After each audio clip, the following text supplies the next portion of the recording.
पिछले कुछ टाइम से मैं इस चैनल पे रिएक्शंस नहीं डाल रहा, वरना आज मेरा मन बहुत था डालने का। अ, मैं अभी भी थोड़ा सा कन्फ्यूजन में ही हूँ कि नया चैनल बनाया जाए, इसी पे ही कंटिन्यू करूँ। एक स्ट्राइक चल रही है, इसलिए वेट कर रहा हूँ। स्ट्राइक जब हो जाएगी आउट तो शायद रिएक्शन इसी पे कंटिन्यू करूँगा या कोई नया चैनल बनाऊँगा, देखते हैं। अब आज एक वीडियो थी जो जिस पे कि रिएक्ट करने का मन बहुत था। एक यूट्यूबर है, मुझे उनका नाम नहीं इस वक्त ध्यान। उन्होंने एक छोटी सी शॉर्ट वीडियो डाली हुई थी जिसमें कि वो दिखाते हैं कि राहुल गांधी से उनके अभी जो लेटेस्ट यूएस ट्रिप है इसके ऊपर किसी ने पूछा कि आप कह रहे हो कि जो बीजेपी है वो रिलीजियस बिगेटरी करती है या फिर रिलीजियस पार्टियों के साथ अलायंस बनाती है या फिर रिलीजन का इस्तेमाल करती है पॉलिटिक्स में एडवांटेज लेने के लिए, बट आपने खुद अलायंस बनाया हुआ है केरला में मुस्लिम लीग की कोई पार्टी है उसके साथ, जिस पे राहुल गांधी कहते हैं मुस्लिम लीग एक सेक्युलर पार्टी है, कंप्लीटली सेक्युलर पार्टी है। अब फर्स्ट डिस्क्लेमर, मुझे नहीं पता था कि केरला में मुस्लिम लीग नाम की कोई पार्टी एग्जिस्ट करती है। पहले वाली मुस्लिम लीग जो थी इंडिया में आज़ादी से पहले, उसके रिजल्ट में क्या हुआ वो तो हम सब ने देखा ही है। उस करंट एग्जिस्टेंस में इस नॉलेज के होते हुए भी मान लो राहुल गांधी को ये पता ही नहीं है कि कोई मुस्लिम लीग नाम की पार्टी थी जिसने मतलब इंडिया को डिवाइड करवाया रिलीजियस बेसिस पे। बाय द वे, जो नई मुस्लिम लीग है उसको राहुल गांधी जी डिक्लेयर घोषित कर रहे हैं। मान लिया जा सकता है कि राहुल गांधी जी को हिस्ट्री के बारे में कुछ पता ही ना हो, क्योंकि ये पॉसिबल है, क्योंकि दिमाग की एक्सपेक्टेशन या लॉजिक की एक्सपेक्टेशन उस बंदे से तो मुझे है नहीं। तो मेरी एक्सपेक्टेशन के राइट ऑन द लाइन है ये answer, to be honest. But आप ये सोचो कि जो वो पार्टी है उसके नाम में ही मुस्लिम, वो कह रहे हैं कि हम मुस्लिम लीग हैं। बीजेपी का फुल नेम है भारतीय जनता पार्टी, भारत की जो जनता है उसकी पार्टी। भारत में तो हर तरीके की जनता है, भारत में तो कोई रिलीजियस कॉनोटेशन तो नहीं है ना इसके अंदर, नाम के अंदर एटलीस्ट। जिस पार्टी की बात हो रही है केरला की जो मुस्लिम लीग है, मुझे कुछ नहीं पता उस पार्टी के बारे में, बट उसका नाम ही मुस्लिम लीग है। The group of Muslims, the कोalition of Muslims. League का मतलब होता है एक ग्रुप या एक टीम, बेसिकली एक टीम कह लो, लूजली मीनिंग में आ जाएगा। लीग इंग्लिश वर्ड है बेसिकली, तो एक ग्रुप ऑफ मुस्लिम्स उस पार्टी का नाम ही है। और उसको ये आइंस्टाइन के पिताजी के लेवल का जो आईक्यू रखने वाले हैं ना, 500-600 लेवल पे जिनका आईक्यू जा रहा है, ये कह रहे हैं कि वो एक सेक्युलर पार्टी है। उसके बाद हालांकि क्लियरिफाई कर देता हूँ कि वो जो सर्टेन यूट्यूबर है जिनकी बात हो, उन्होंने एक और भी वीडियो दिखाई जिसमें कि बीजेपी वाले ने कुछ कर दी थी ऐसे ही, जिसे कहते हैं बकवास। लेकिन राहुल गांधी जी ने जो बात की ना, उसके बाद मेरा दिमाग बंद हो गया भाई। मैंने कहा नॉलेज और ज्ञान की हद यहीं पे रुक गई है। मुस्लिम लीग कंप्लीटली, भाई बंदा यूं बोल रहा है, मुस्लिम लीग कंप्लीटली वो पार्टी है, सेक्युलर पार्टी है। मैंने कहा इसके बाद कुछ भी सुनने का जिंदगी में फ़ायदा ही क्या रहा। और लिटरली मुझे याद भी नहीं है कि बाकी की वीडियो में क्या हुआ। ये बंदा लीडर ऑफ ऑपोजिशन है, इसमें या तो ज्ञान की इतनी ज़्यादा कमी है या तो नॉलेज, जो भी आप कह लो, इन्फॉर्मेशन, या ये बंदा झूठ बोलने में इतना ज़्यादा प्रोफेशनल है, या इसको फ़र्क ही नहीं पड़ता। क्योंकि देखो, जब कोई इंसान झूठ बोलता है, साइकोलॉजिकली हमें पता होता है कि ये झूठ है। साइकोलॉजिकली क्या, हमें इनहेरेंटली तो हमें पता ही है ये झूठ है। साइकोलॉजिकली उसका एक इफेक्ट होता है हमारे ब्रेन पे कि हम जो इन्फॉर्मेशन दे रहे हैं वो झूठ है। झूठ से नेचुरली ही एक लाइक दूरी इंसान की होती है, इंसान लाइक नहीं करता झूठ बोलना। जिनको आप सो कॉल्ड बुरे लोग भी प्रिज्यूम करोगे ना कि ये बुरे हैं या विलन है, वो भी अपने ग्रुप के अंदर झूठ बोलने को नहीं समझते सही। एक नेचुरल हमारा उसके अगेंस्ट एक स्टैंस है, राइट। आप देखते हो मूवी वगैरह में, क्या थी वो, गैंग्स ऑफ वासेपुर की मूवी में एक सीन है, वो कहता है कि कि तुम तो कह रहे थे कि तुमने उसे गाड़ दिया मार के, सरदार खान के बेटे को। तो वो कहता है कि हाँ गाड़ दिया। वो कहता है कुरैशी, बुड्ढा कुरैशी।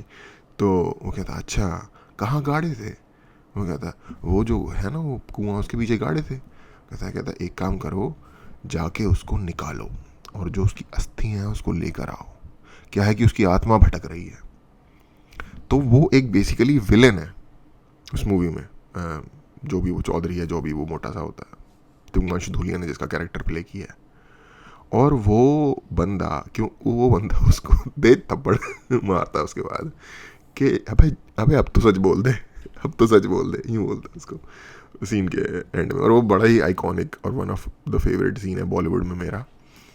लेकिन जो बुरे लोग भी हैं ना, या जो विलन भी हैं सो कॉल्ड, क्योंकि अपने एंड में तो सभी हीरो होते हैं, वो भी अपने एंड में झूठ को पसंद नहीं करते। तो ये बंदा जो खुले आम बिना किसी रिस्ट्रिक्शन के, बिना किसी इनहिबिशन के झूठ बोल सकता है, या तो भाई तू साइकोलॉजिकली डिस्टर्ब्ड इंसान है कोई, या तो तेरी आईक्यू इतनी लो है कि तुझे भाई किसी भी तरीके की नौकरी या रिस्पॉन्सिबिलिटी नहीं दी जा सकती, एक पियोन के लेवल की भी नहीं। प्रधानमंत्री तो जिंदगी में भूल जा। और इंडिया की एक बदकिस्मती है, ये हिंदुस्तान की बुरी किस्मत है कि इस जैसा बंदा जस्ट बिकॉज ये एक जगह पे पैदा हुआ है, ये आज लीडर ऑफ द ऑपोजिशन है इंडिया में। इस बंदे को चपरासी की नौकरी मिलना मुश्किल है। इसको मैं 100% शर्त लगा के कह सकता हूँ, इससे चपरासी का एग्जाम करवा के देख लो, ये अगर पास कर जाए। पियोन के लिए जो एग्जाम होता है ना, रिटन एग्जाम, ये बंदा वो नहीं पास कर सकता, मैं गारंटी दे सकता हूँ। इस बंदे के अंदर दिमाग ही नहीं है, खाली बिल्कुल। और अभी भी जो आप देखते हो ना कि जो ये बोल देता है कुछ, क्योंकि ये कुछ भी बोल देता है। सदन में बात चल रही है कि क्या हमें रिजर्वेशन से कितना कितना किस किस को फायदा हुआ है। कह रहा आइसक्रीम तो नहीं मिल रही ना उन्हें, आइसक्रीम ले आएगा उठा के उस बात के अंदर। तो ये बंदर के हाथ में AK-47 देने वाली जो एग्जाम्पल होती है ना, वो यहाँ सेट हो सकती है। बंदर के हाथ में दे दो AK-47 लोडेड, वो कहाँ गोली मारेगा, किसके मारेगा, कुछ नहीं पता, फिर तो तुम बस भाग ही सकते हो वहाँ से। तो वो वाली सिचुएशन है हमारे वहाँ। एक किसी व्यूअर का कमेंट आया था कि राहुल गांधी जी ने 20 किलोमीटर चलाया रोज भारत यात्रा में, और ये पॉलिसी वो पॉलिसी, एनवायरनमेंट, ये वो सब की बातें की हैं। Rahul Gandhi deeply loves India. Rahul Gandhi को डीपली लव कुछ भी नहीं है भाई, उसको उसको कुछ नहीं, लिटरली उसको अंडरस्टैंडिंग ही नहीं है उनमें से किसी भी टॉपिक की। 20 किलोमीटर एक बंदा चल सकता है। 20 किलोमीटर चलने में एक एवरेज ह्यूमन की जो स्पीड है ना, उसके हिसाब से अगर एक इंसान चले तो 8 या 9 घंटे लग जाएंगे। राहुल गांधी थोड़ा तेज चलता होगा, 7:30 में चल जाएगा, ठीक है, पर है तो इंसान ही। 7.5 घंटा चलने के लिए बीच में ब्रेक्स भी लोगे, लोगों से बातें भी करोगे, जो कि बातें कर रहे थे जैसा कि आपने बताया। अब आपको लगता है कि चलते हुए में लोगों से रुक के 2 मिनट बात करते हैं, खाना भी खाया होगा बंदे ने, फ्रेश भी होता होगा, शावर भी लेता होगा, सोता भी होगा, जो कि वो प्रॉपर एक बढ़िया वैनिटी लेके चल रहा था अपने साथ, वैनिटी वैन कह लो या RV या जो भी वो चीज़ है। RV जनरली सही उसका वर्ड है, जिसमें शावर वावर सब कुछ होता है, बेड होता है, अपना आराम से जाके मज़े से रह रहा है उसमें, ठीक है। तो कितना टाइम वो एक्चुअल में लोगों से बात कर पाता होगा पॉलिसी पे, और सोल्यूशन ढूंढ पाता होगा। और अगर उस बंदे ने 100 दिन तक यही किया है, तो क्या उसके दिमाग में सुपर कंप्यूटर लगा हुआ है जो सारी डेटा स्टोरेज हो गया, या तो साथ में कोई बैठ के टाइप करता चला जा रहा था जल्दी जल्दी। ये सब भाई दिखावा होता है, एक्ट होता है, theatre, drama. Deeply love, deeply love तो भाई मैं किसी का भी क्लेम नहीं करूंगा कि कोई भी करता है, मैं अपना क्लेम नहीं करूंगा यार। भाई देखो, बढ़िया ऑफर मिले तो मैं क्या पता कांग्रेस की तारीफ करने लग जाऊं। बट डीपली लव यार, वो बंदा डीपली लव है। 4 जनरेशन से उसकी प्राइम मिनिस्टर बन के बैठे हुए हैं, उसका बाप प्राइम मिनिस्टर, उसकी दादी प्राइम मिनिस्टर, उसका दादा प्राइम मिनिस्टर, दादी का father I mean prime minister,